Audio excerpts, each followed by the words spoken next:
दूसरा, that tells who or what the sentence is about.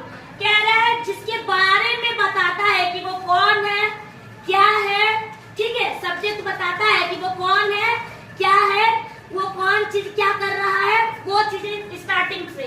The sentence is about, उसके बारे में, यही चीज है। समझ में आया? क्लियर हुआ? फिर से एक बार ध्यान से समझो।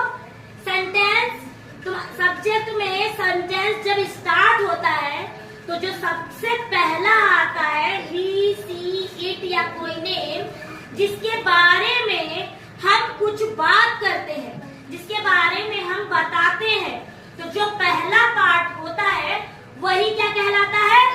सब्जेक्ट। क्लियर हुआ ऑल ऑफ यू? सही से। अब देखो प्रेडिकेट क्या है। The predicate is the remaining part of sentence. उस सब्जेक्ट के अलावा जितनी भी चीजें आएंगी वो क्या कहलाएगा? प्रेडिकेट। जैसे वो सब्जेक्ट के अलावा कोई उसके बारे में जो बात हो रही है वो सब कहाँ चला जाएगा? प्रेडिकेट पार्ट में। अब इसको कैसे समझेंगे? एग्जाम्पल के थ्रू देखो। जैसे द बॉय प्लेइंग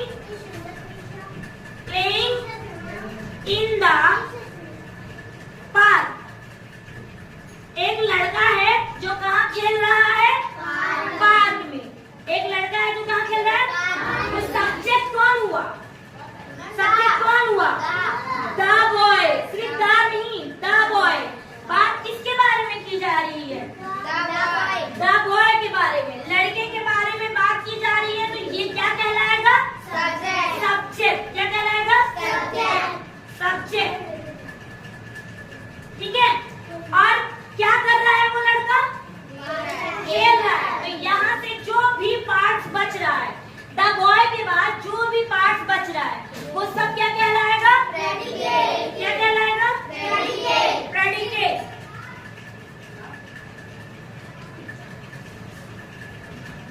आया समझ में? समझ में आया? अब जैसे मान लो आपने कहा Geeta is singing a song, तो क्या होगा? Geeta is singing a song. तो इसमें सब्जेक्ट कौन हुआ? गीता